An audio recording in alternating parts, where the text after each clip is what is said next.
Por volta de 1870, começaram a surgir na cidade do Rio de Janeiro grupos musicais formados em sua maioria por funcionários públicos.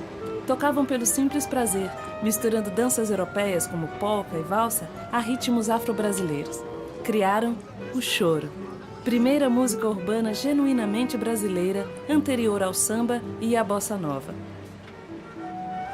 Dos bairros do centro da cidade aos grandes teatros, o choro, hoje, vive mais forte do que nunca.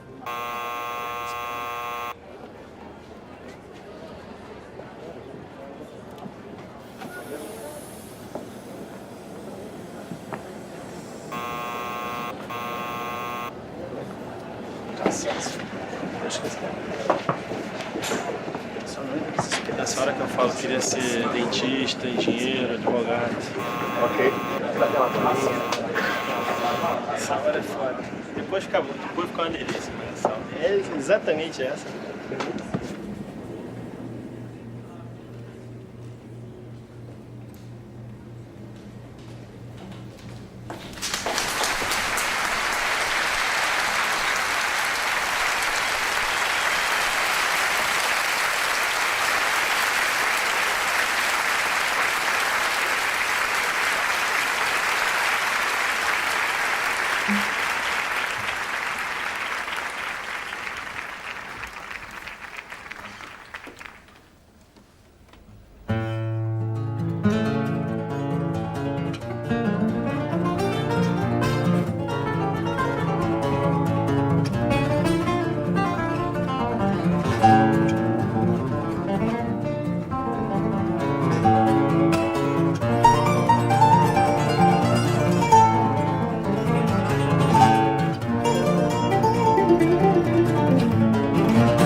Eu posso ser finalista de concurso internacional, tocar violão erudito, mas não saber tocar a música brasileira, a minha música, não ter capacidade de fazer isso.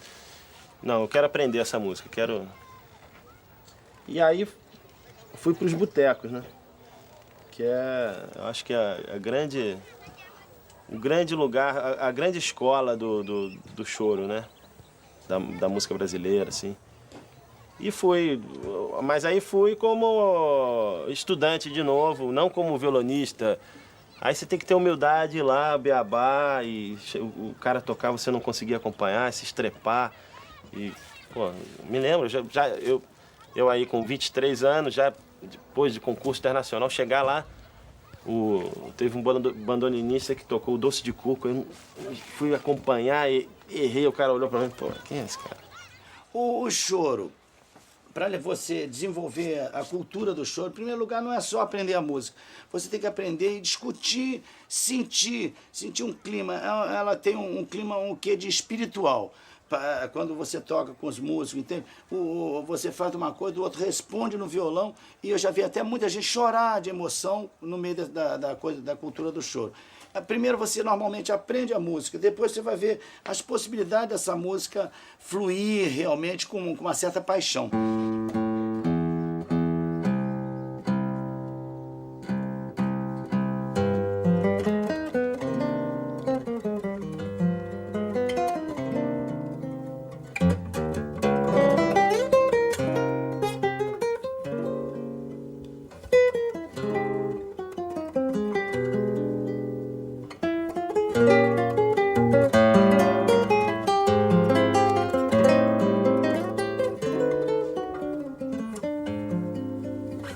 Aí quando a gente teve a ideia de fazer o Trio Madeira Brasil, foi um pouco de tanto eu como o Zé Paulo termos essa idolatria em relação ao Ronaldo, porque o Zé Paulo, então, ele teve a carreira mesmo erudita e tal, né?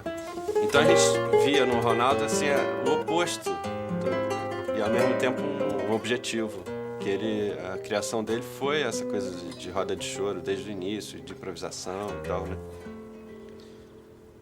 Mamãe, a senhora lembra ainda de algumas canções, mamãe? Eu tenho uma casinha lá na Marambaia, fica na beira da praia, só vendo beleza. Tenho uma trepadeira da primavera, é toda enfurecida, com brilhos de princesa. Quando chega o verão, eu sento na varanda, pego meu violão, começo a tocar. E meu moreno anda sempre cantoso, senta ao meu lado também a cantar.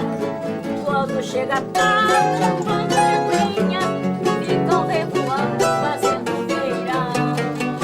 E lá na mata sabiá cocheiam lindas melodias pra alegrar meu coração.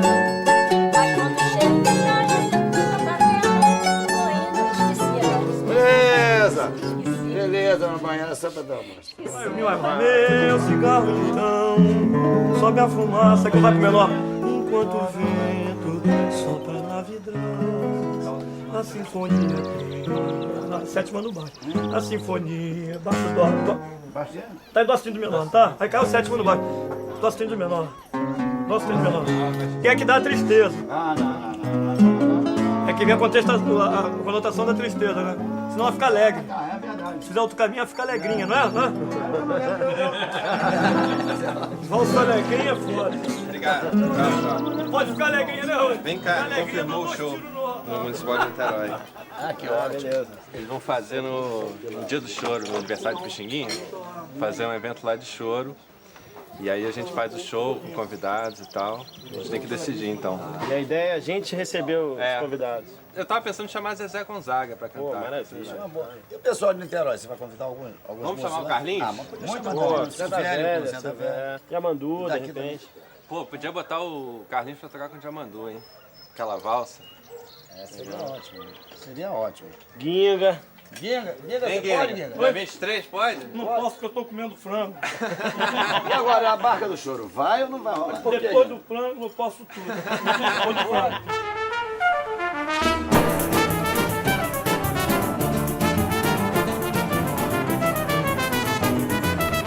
Bom show pra ti. Por favor. Você não vai lá, bom show pra você.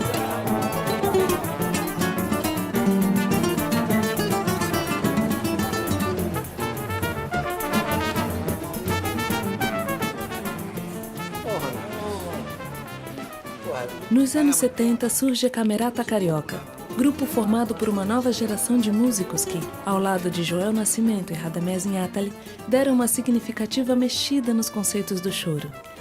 Ao contrário de seus novos companheiros, Joel Nascimento tinha outra profissão, além da música. Você vai fazer um novo disco? O que está acontecendo aí? Só falta falar, né? Só falta acabar. Aí. Só falta firmar o contrato com a gravadora agora, senão... Não mexa não, agora quietinho aí. Prenda a respiração, não mexa. Pode respirar.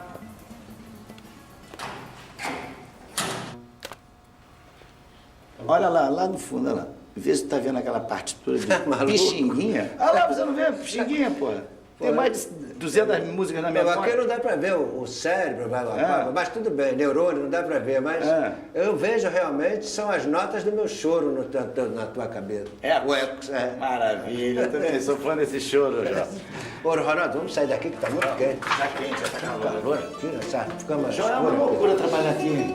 Mas eu trabalhei 25 anos aqui, foi dose.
Sou músico, bandolinista. Despertar para a música veio aos 9 anos através de uma fantasia sobre a vida de Chopin. Aliás, essa fantasia despertou muita gente para a música.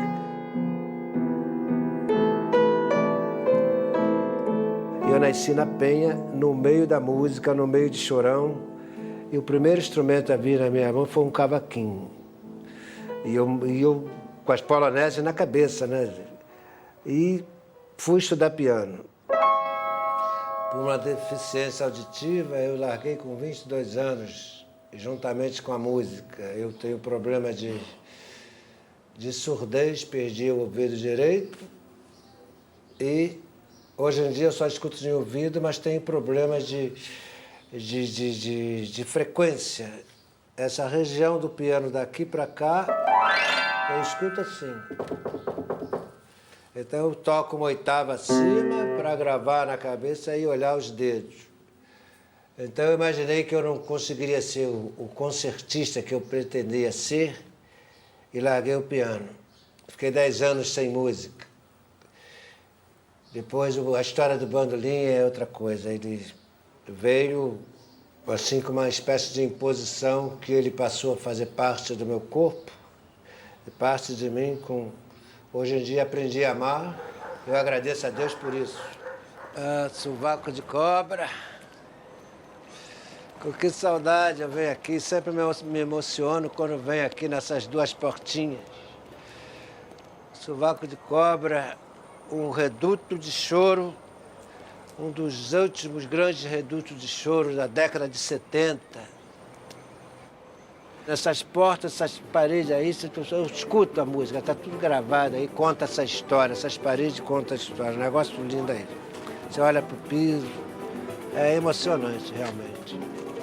Esse é o Abel Ferreira, que fez o chorinho de Sovaco de Cobra, que eu gravei no meu primeiro disco. Aqui o Valdir, o falecido índio de cavaquinho, Zé da Velha, aqui estou eu com cabelo, né? Bastante cabelo, colocando bandolim. Olha o Zé da Velha dando um tapa no beiço, bebendo a cervejinha que depois que ele tomava umas 10, ele tocava muito. Me lembra aquelas duas portinhas. A rua ficava muito cheia para a turma. O reduto era esse, o ambiente era esse que está aqui. Sovaco de cobra. Muito legal, né?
O choro é o jazz brasileiro. O jazz, a pessoa toca, faz o solo e depois sai improvisando. O estilo americano. E o nosso estilo, que é no caso o choro, fazemos também, tocamos na primeira, segunda parte, terceira parte. Quando voltamos também com improviso. Quer dizer, é uma coisa que você toca criando.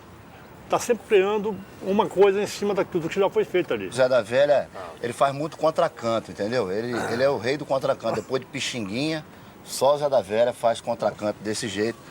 E eu aprendi muito com o Zé essa coisa de tocar. Um faz a melodia e o outro inventa outra melodia.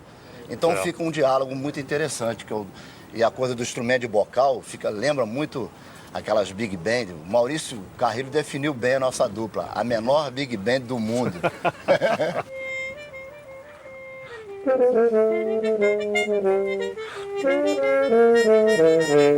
Essa música ela não tem idade. Uma roda de choro tem um de 70, um de 15 ou de 40. Essa música é como se fosse uma comunhão. Choro é uma comunhão, porque todo mundo comunga daquela coisa boa, né, que já vem há mais de um século.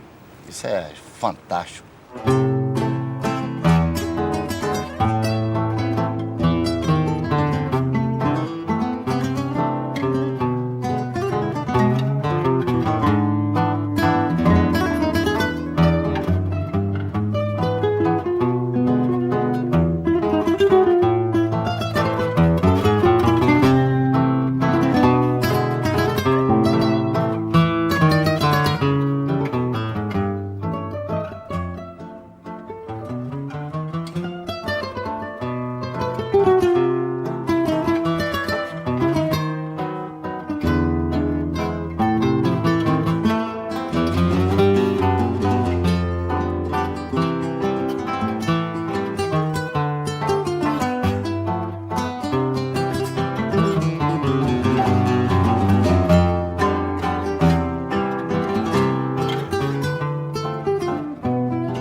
Oi, Lito.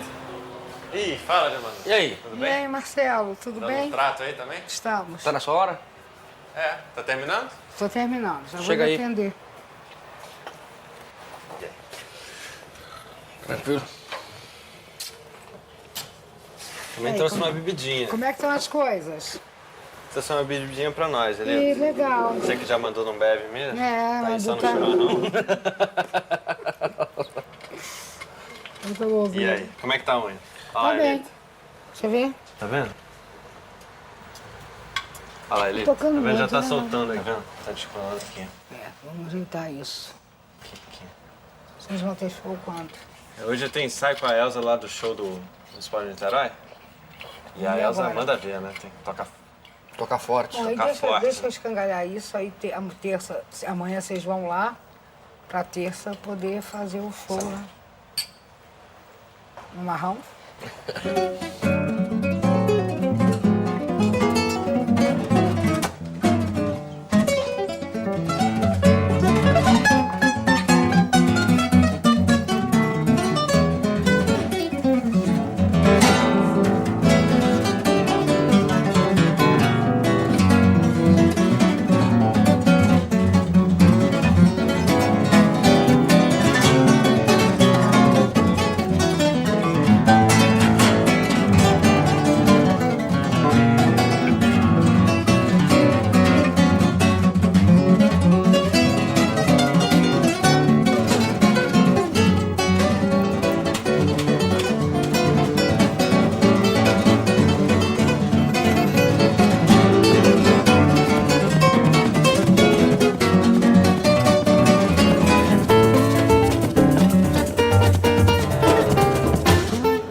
Formosa, não faz assim, olha, carinho não é ruim.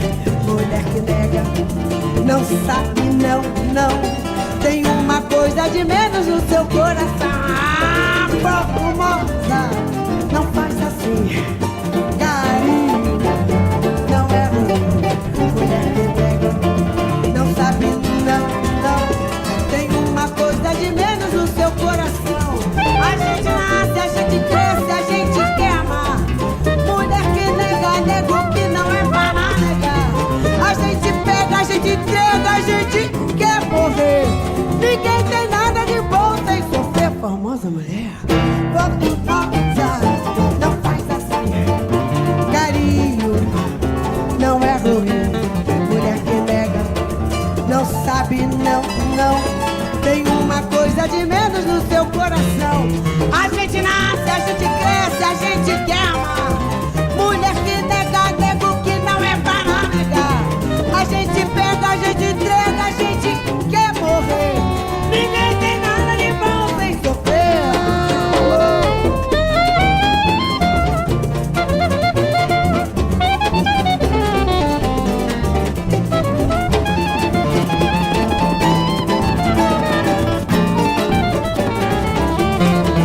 A gente nasce, a gente cresce, a gente quer amar. Mulher que nega, nego que não é para negar. A gente pega, a gente entrega, a gente quer morrer. Ninguém tem nada de bom sem sofrer. Ah, ninguém tem nada de bom sem sofrer. Ninguém tem nada de bom sem sofrer. Ah, ah, ah, ah. Ai, ai, ai,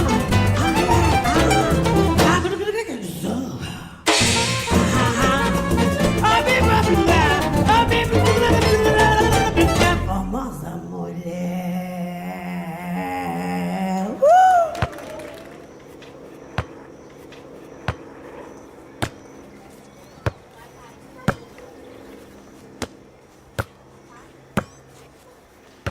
Mola.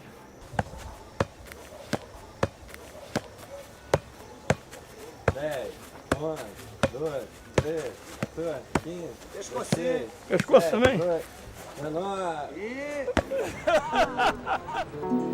Mané fogueteiro era o deus das crianças. Na vila distante de Três Corações, nos dias de festas, fazia rodinha. Soltava foguetes, soltava balões. Mané fogueteiro gostava da rosa, cabocla mais linda esse mundo não tem. Porém o pior é que o Zé Boticário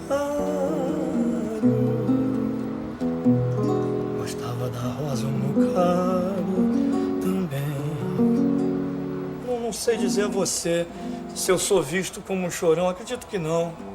Sou um compositor popular, um compositor de canções que também se manifesta dentro do choro. Tenho vários choros para violão, tenho mais de 20 choros para violão. Tenho um orgulho disso.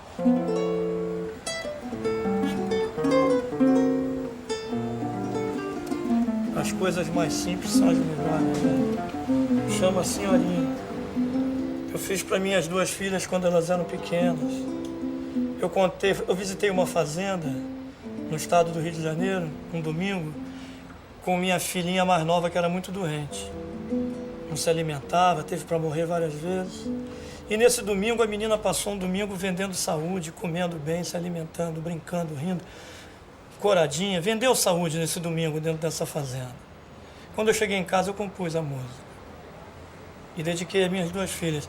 E contei a história para o Paulo César Pinheiro, que eu tinha passado um domingo numa fazenda. Por isso que ele começa: senhorinha, moça de fazenda antiga, prenda minha, gosta de passear de chapéu sombrinha, como quem fugiu de uma modinha. Por aí foi, né? Princesinha,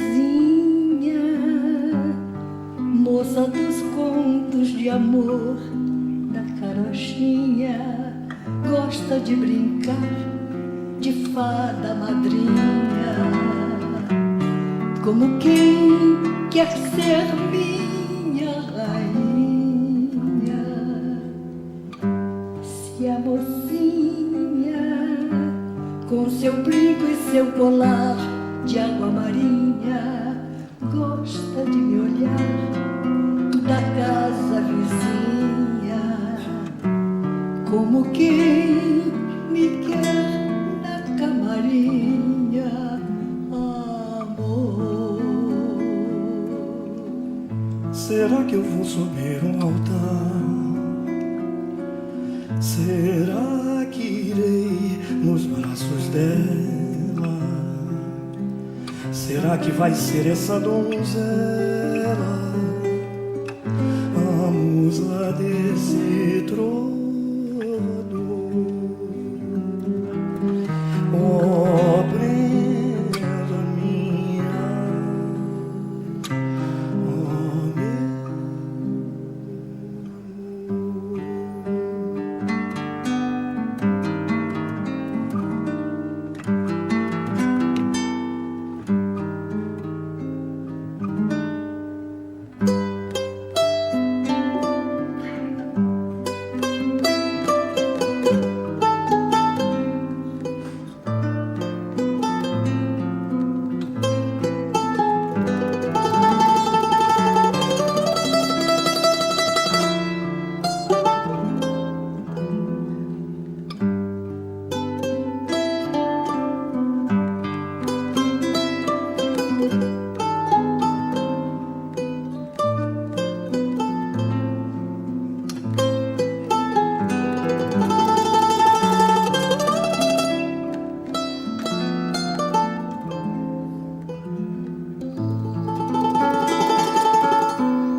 Todo sábado, meninos da banda musical de Cordeiro viajam 4 horas para participar de uma oficina de choro no Rio de Janeiro.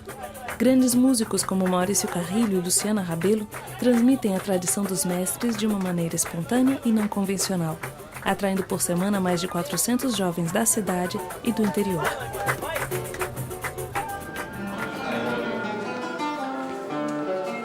E aí? Isso é a hora, meu compadre? Danço 7 demais.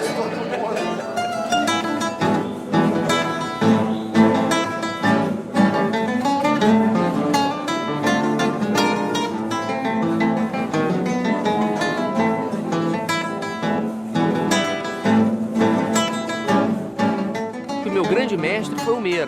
Nunca me esqueço que eu, moleque adolescente, 14 anos, eu chegava na casa do Meira às 7 horas da manhã para ter aula de violão. E ele dava uma aula tradicional de violão até às 8. Às 8 ele chegava e falava, agora vamos tocar. E 11 horas, sagradamente, 11 horas da manhã, ele falou, agora vamos lá embaixo buscar uma cervejinha. E aí a gente tomava, conversava, contava histórias, contava sobre a vida dele no choro. Então essa intimidade, essa afinidade, né? Quando ele botava um copo de cerveja para mim, a gente estava comungando de uma ideia, né? de uma ação, né? Isso é uma coisa que para mim teve um efeito para sempre, né?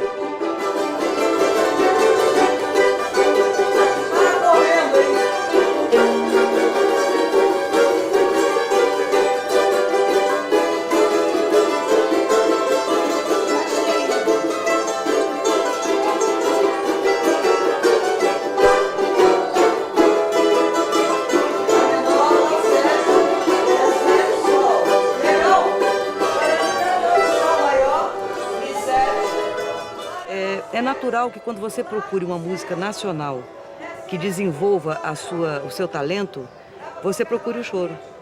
Por ser uma música muito difícil, muito virtuosística, exigir muita disciplina, muito estudo, ela acaba sendo a escola dos músicos brasileiros, né?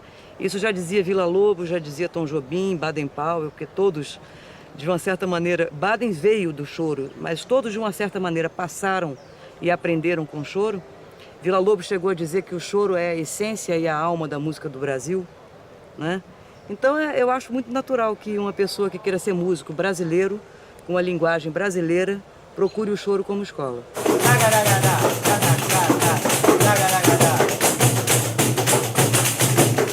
O choro é mais antigo que o samba e que o jazz, né? Nós temos 3 influências claras no choro, né? A estrutura melódica e harmônica da dança de salão europeia, a rítmica da música africana e a melancolia no tratamento de interpretação do índio brasileiro, né? A relação com o samba, ela sempre foi muito natural. O samba, ele vem mais diretamente ligado às comunidades negras, né? de ritos religiosos, mas muitos desses músicos eram músicos de choro, né? Na casa do Pixinguinha, por exemplo, existia a Casa dos Santos, né? Do Candomblé, no fundo de quintal, e no quintal existia o samba, rolava o samba, e na sala rolava o choro. Mas os músicos trafegavam, né? O Pixinguinha, o Donga, eles trafegavam por todos esses compartimentos, né?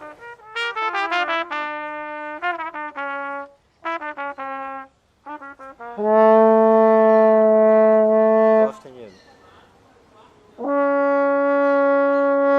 Mi.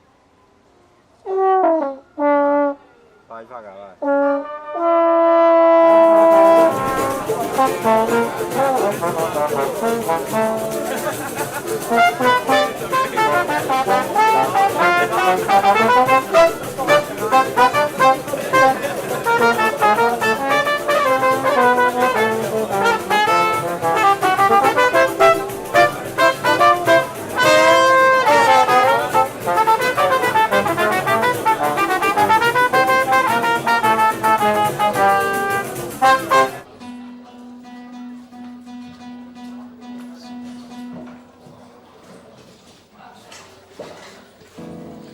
Família de músicos, músicos espontâneos, de vida, de talento. Minha mãe, filha de italianos. Meu pai, brasileiro, português, espanhol. Gente muito ligada à cultura por sorte, por talento. Desse casamento,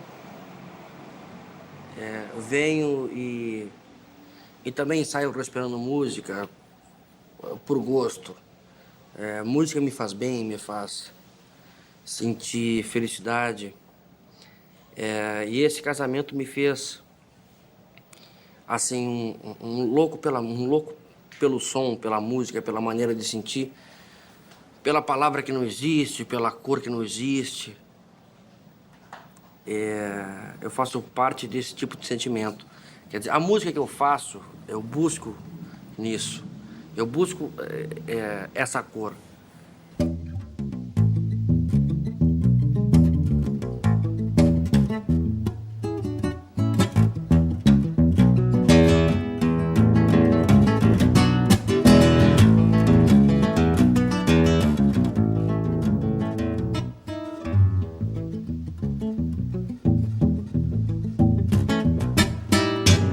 O sete cordas é uma orquestra, é um violão orquestral, é um violão que é inteligente, é um violão que tem intenção de ser inteligente. É um violão que não toca à toa, um violão que não faz aquela segurança, que não... Não, é um instrumento que propõe ideias.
Isso aqui também deve ser outra coisa, né? Deve ser dó. Isso é dó, Mi bemol. Mi bemol. É mi bemol 7. Mi bemol sustenido 5.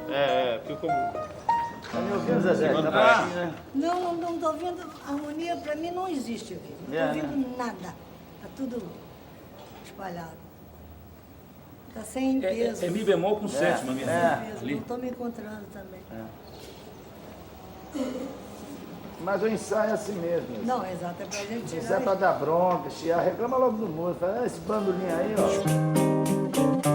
Tá sumindo, peraí. Vamos. Você falou, eu já... Vamos. Faz mesmo, cara. Não dá pra ser oitava acima, hein? Porque esse pedaço? Ele não quer fazer o...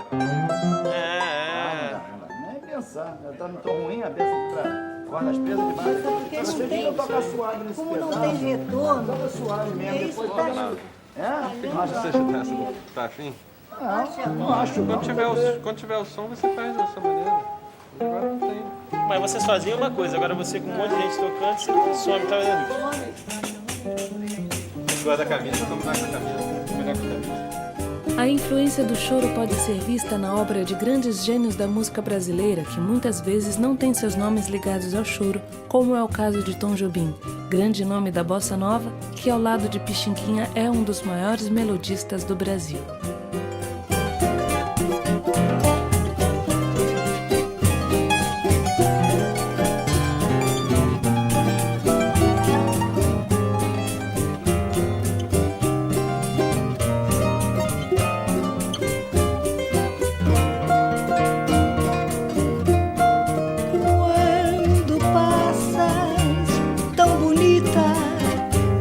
Essa rua banhada de sol, minha alma segue aflita e eu me esqueço até do futebol.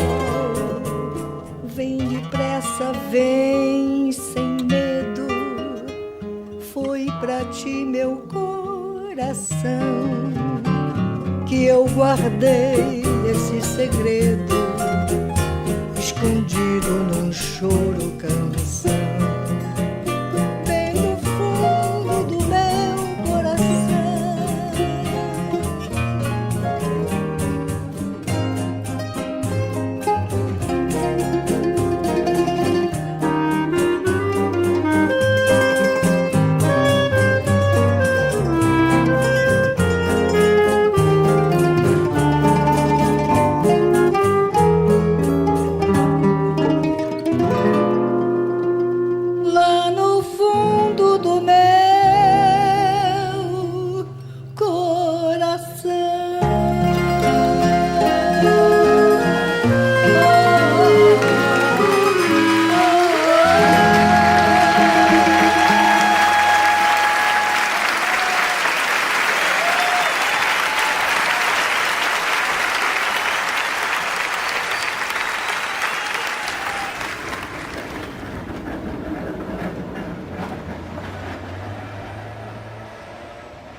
Tem uma coisa, presta atenção que eu vou dizer.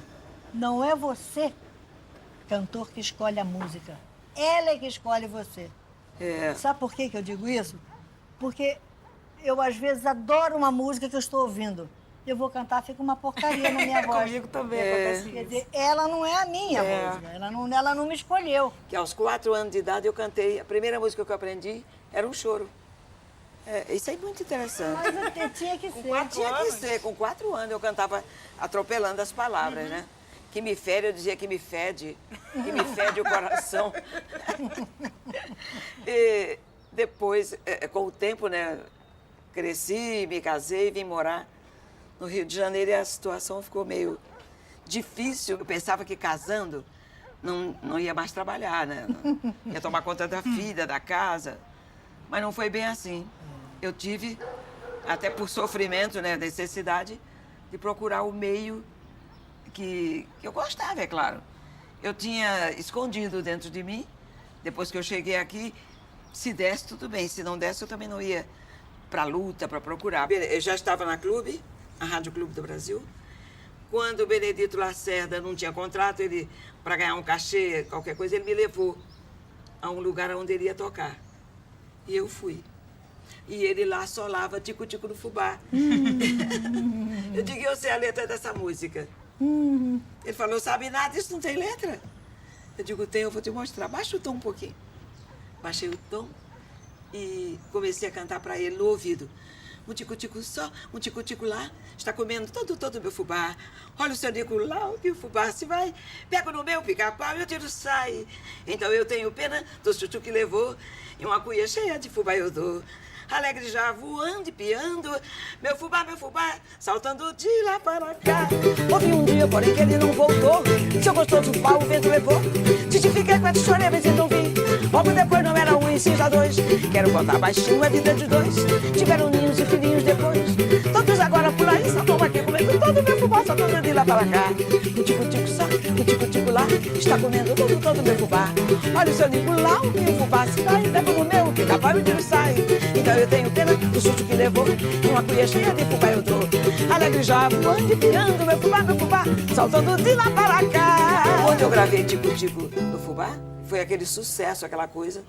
Aí eles trataram de fazer novas letras para choro, porque o choro era só instrumental. Passou a ser cantado, né?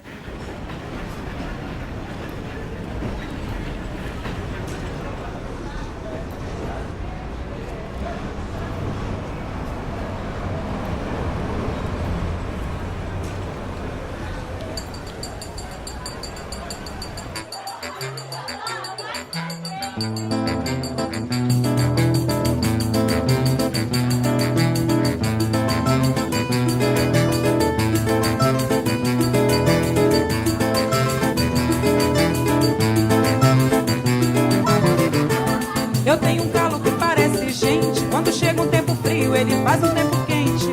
Mas esse calo só falta falar. Ele adivinha até quando o tempo vai mudar. Já me ensinaram pra arrancar com um alicate, pra botar tomate e pimenta de cheiro. Tenha paciência, dona Margarida. Eu não sou comida pra levar tempero. Eu tenho um calo que parece gente. Quando chega o tempo frio, ele faz o tempo quente. Mas esse calo só falta falar. Ele adivinha até quando o tempo vai mudar. Já me ensinaram pra arrancar com um alicate, pra botar tomate e pimenta de cheiro. Tenha paciência, dona Margarida. Eu não sou comida pra levar tempero. Ai, não me pise no calo. Quanto mais eu falo, mais você me pisa. Por causa desse calo, estou lhe avisando. Eu acabo rasgando a sua camisa. Ora, deixa de bobagem, mude de conversa. Não me rasgue a camisa que eu só tenho essa. Quem sofre de calo não enfrenta a lua.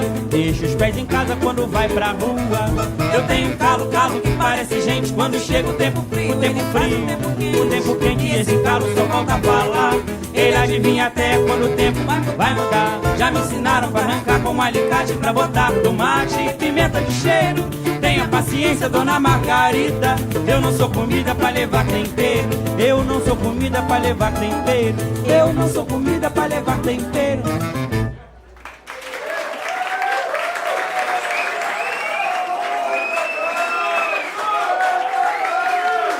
Tem alguns sambas choros, assim, que eu canto, do Ciro de Souza, do Pedro Caetano, do Wilson Batista. O Ciro de Souza tem um engraçado, porque geralmente os sambas são muito machistas. E é sempre o homem falando que a mulher é leviana, que ela não presta, que ela é pecadora, que enfim. E tem um muito legal que é o Marido da Orgia. Você não deve me tratar assim, porque eu não estou acostumada e posso até achar ruim. Você só chega em casa alta madrugada. E se por acaso eu não estou acordada, você fica enfesado e quer me dar pancada. Eu já procurei o meu advogado e ele respondeu, o caso é encrencado. Marido da orgia não tem o direito de bater numa mulher que se dá o respeito.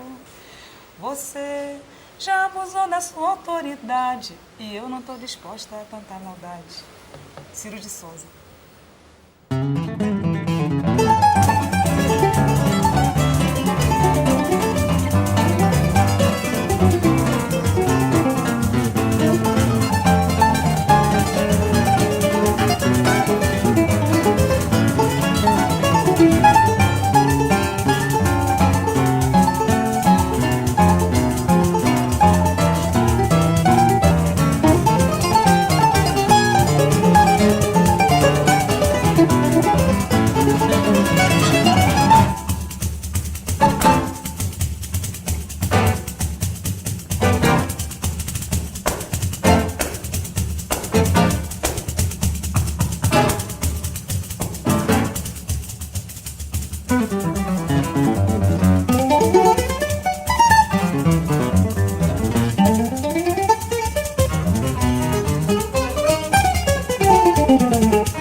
Meu pai tinha um conjunto amador, era amador, ele tocava em casa. E eu era o pandeirista, já com 6 anos eu era o pandeirista do conjunto dele. E a minha casa era muito frequentada pelos músicos, por Benedito Lacerda, por Pixinguinha, Dante Santoro, porque o Dino, 7 cordas, meu irmão, era componente do conjunto do Benedito Lacerda. Aí, já eu com 14 anos, um músico ligou lá para casa convidando meu irmão Lino, que era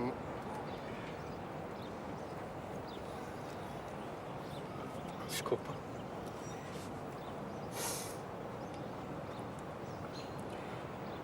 Que era o meu irmão mais velho. E o rapaz chamava o Lino para ir fazer um programa na Rádio Tamoio. No dia seguinte, isso era no sábado. E ele queria que o Lino fosse e levasse um pandeirista. Aí o Lino disse, olha, eu não tenho condição de convidar ninguém agora. Naquela época era difícil, né? Telefone e tal. Aí ele disse, mas eu tenho meu irmão aqui, é um garoto, mas ele pode ir com você, com a gente para lá. Aí o Ademar disse, bom, então para quebrar o galho, você leva ele hoje, no domingo que vem, aí você já leva um pandeirista profissional. E aí eu fui, só que eu não saí mais.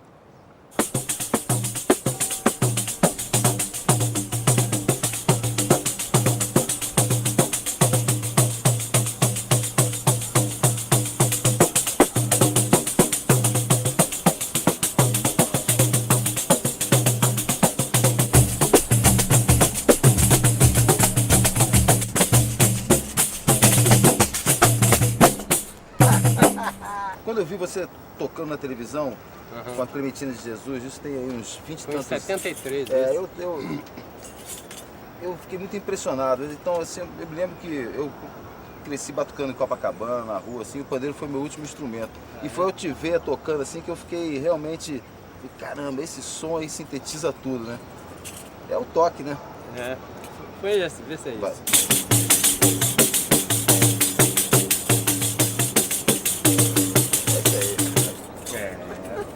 Eu vim na onda, né? Na onda, Dei a sorte, né, de ter dentro de casa. Também eu venho de uma geração que já pegou toda a informação que vocês trouxeram, mandam em disco, assim, eu processei tudo com as informações mais de música pop, que é o universo que eu circulo. Que deu uma grande virada. E que aí também, me fez inverter a batida do pandeiro. Entendeu? Ao invés de começar aqui, eu começo... Aí fica dentro, mas a história toda, mas aí eu fundamentei com afro, com a música afro-brasileira. No projeto com o Paulo Moura, quando eu vi a lógica mesmo dos tambores do candomblé, em que o grave é o solista, o rum. Então eu fiquei pensando, bom, o que faz o melhor grave é o dedão. Se eu tirar o dedão das marcações, eu coloco ele exatamente dentro da lógica afro, né? Então eu comecei a pensar, bom, primeira coisa é tirar do 1 e do 2, né? Entendeu?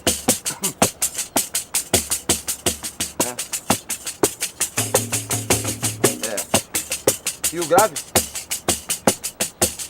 né, usando a técnica que vem da escola de vocês, que é esse grave com esses dedos. Mas no conjunto regional, como só tem o pandeiro, praticamente, né? né? O pandeiro de tem que fazer só o pandeiro. O papel do o pandeiro tem que fazer o papel da bateria na orquestra. Então, o pandeiro é que segura, ele tem que marcar o tempo forte. Então, é isso. Então fica dando e dois. Para os outros poderem ter uma referência. A gente pensando na coisa afro, né? Voltamos a Pixinguinha. E a questão do Pixinguinha é que realmente ele foi um divisor de águas na coisa do ritmo do choro e do samba. Porque ele quando, com aquela, por exemplo, quando você ouve os 8 batutos, um sou eu e o outro eu não sei o que é. Canta aí que eu faço, um sou eu e o outro eu não sei o que é. Um sou eu, não é isso? E o outro eu não sei o que é. Ele morreu, passou, colarinho.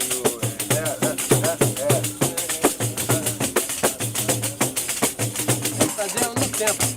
Os ritmos, né? Que o som da baiana, que era o cara. Essa eu não sabia. O tempo tá rolando. Tem que ter tempo. Mal-humorada, não me lembro.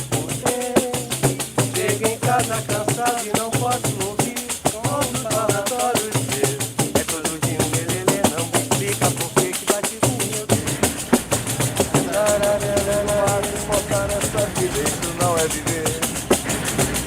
Procurei o céu e escolhi o inferno que pude meter. Qual é o som do bonde? Acho que melhor é pegar esses seus patinhos, né?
Improvisação faz quem pode fazer improvisação. Não é obrigado a se fazer uma improvisação para ser chorão, né? Mas essa coisa da variação, que se geralmente faz em torno da melodia, ou um contraponto, uma coisa do tipo, é uma coisa que é muito comum. Eu acho que é uma coisa... a improvisação no choro, ela é muito diferente do conceito do que se aplica na música americana. A improvisação, ela não é defragada, como agora você tem toda a liberdade de fazer o quê? Não, a improvisação às vezes é uma variação. Uma variação sutil e você volta para o tema no meio, tá? Quer dizer, improvisação e tema ficam os dois misturados, como a gente diz lá, misturado, né?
Então essa aí, minha rotina. O dia hoje está bonito. Então aqui eu faço todo dia aqui. Entro aqui, sento. Bom, essa clarineta aqui, como todas, é sempre dividida em pedacinhos. Aí pego os pedacinhos aqui, vou montando, ajeitando aqui. Essa clarineta é de acrílico. Eu encontrei a clarineta de acrílico, a primeira que eu tive, numa vitrine, perdida, coitada, estava lá, abandonada. Ninguém queria tocar nela. Então eu pensei, bom, já que está sozinha, começa agora comigo, começa a sua carreira comigo. Aí então, desde então eu estou tocando com clarineta de acrílico. E com a palheta aqui eu tenho aquela minha relação bem íntima com ela, porque ela não produz muito bem se eu não fizer um carinho. Então, para começar um carinho tem que ser uma lambidazinha. Isso. Outra, porque às vezes ela é muito exigente. Bom, depois disso, nem sempre ela me comete alguma traição.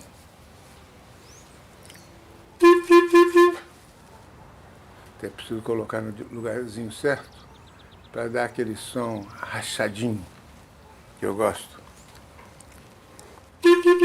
Ainda não. Ei, vamos lá.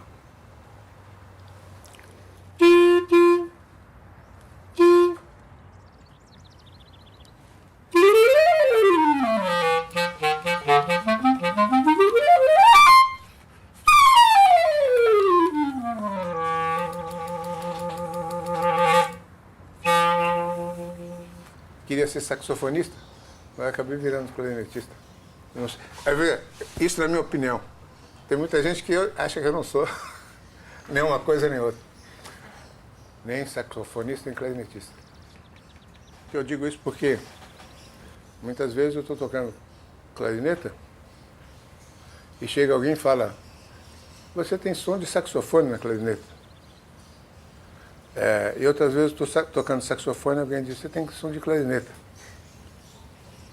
No mesmo dia, às vezes eu tocava na orquestra sinfônica, tocava numa big band, que aí tinha que tocar jazz, e à noite ia tocar num baile, que aí tinha que tocar o popular, aquilo que era aquela maneira irresponsável de fazer música, que é o tipo de música gafieira, que junta tudo, junta choro, samba e outros ritmos, tudo de uma maneira, vamos dizer, principalmente estilo do subúrbio daqui do Rio de Janeiro.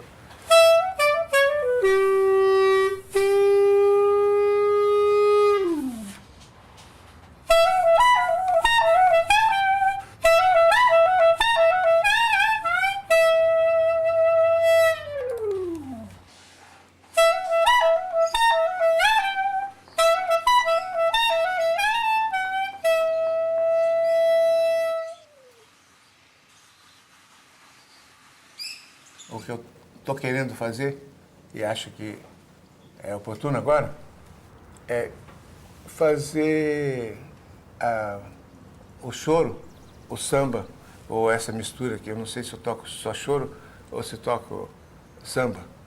Um choro bastante jazzificado,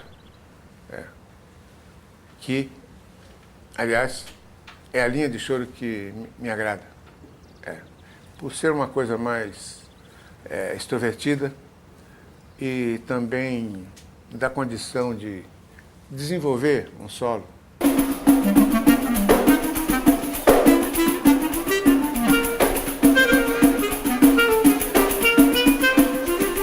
Eu gosto de tocar vendo a reação do bailarino. Acho que quando eu faço isso, me comunico com um só bailarino, por exemplo, estou me comunicando com todos. E o bailarino me incentiva, dá ideias a criar em termos de ritmo, porque a rítmica brasileira é bastante peculiar.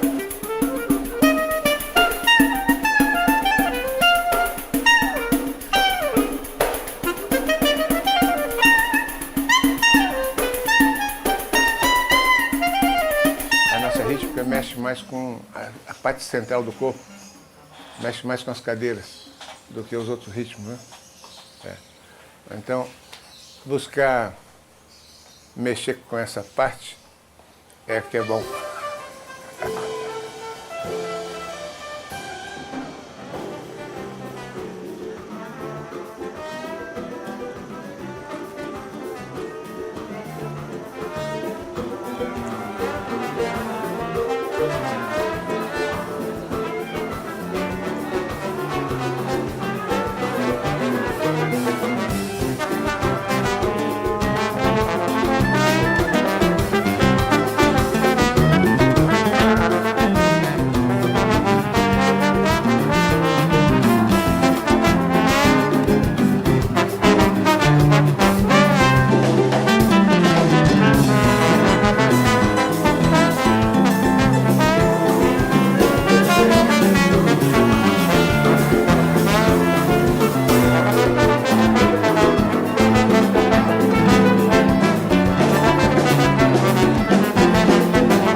João de Moraes Martins, que é o fundador da banda Pena de Ouro. Ele fundou a banda em 1860, 1850. E as pessoas que tocavam na banda eram os escravos, porque, assim, entre aspas, porque a família comprou os escravos na África. E quando eles chegaram aqui, ao invés de eles pegarem pesado, viver em senzala, eles se integraram na família. Então ficaram como parte da família. Aí eles começaram a aprender música e tudo mais. E dos descendentes desse pessoal que veio da África, os escravos, é o Ney, é o Rodrigo, que toca com a gente e toca com a gente até hoje. Então é uma coisa que vai passando assim, sempre, né? Geração em geração. O Brasil tem uma longa e rica tradição de bandas de música no interior. Bandas como a de Cordeiro têm até hoje um papel fundamental na formação dos jovens músicos.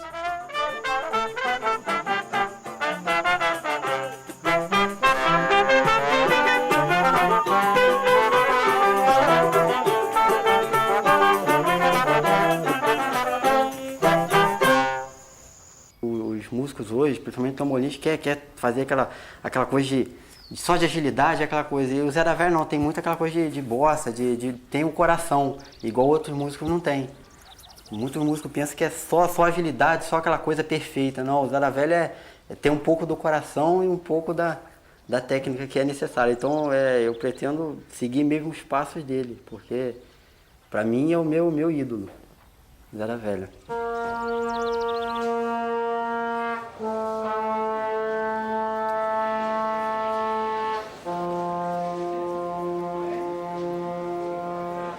Eu vou chamar duas figurinhas que me dá muito prazer estar com eles. São dois meninos diretamente de Cordeiro. Ele chama-se Everson e o outro Aquiles. São a nossa futura dupla.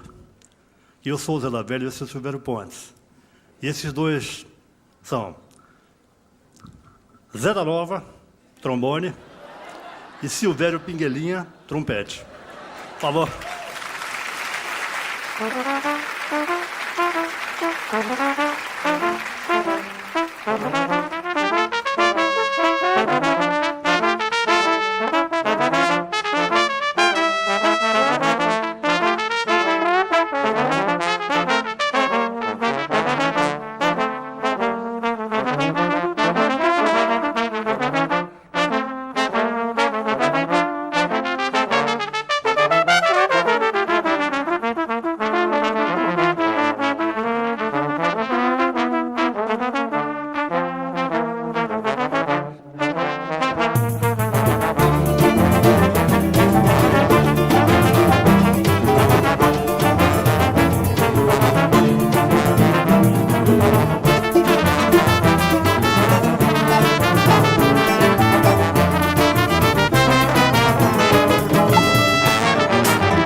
O segredo da vitalidade do choro está na paixão.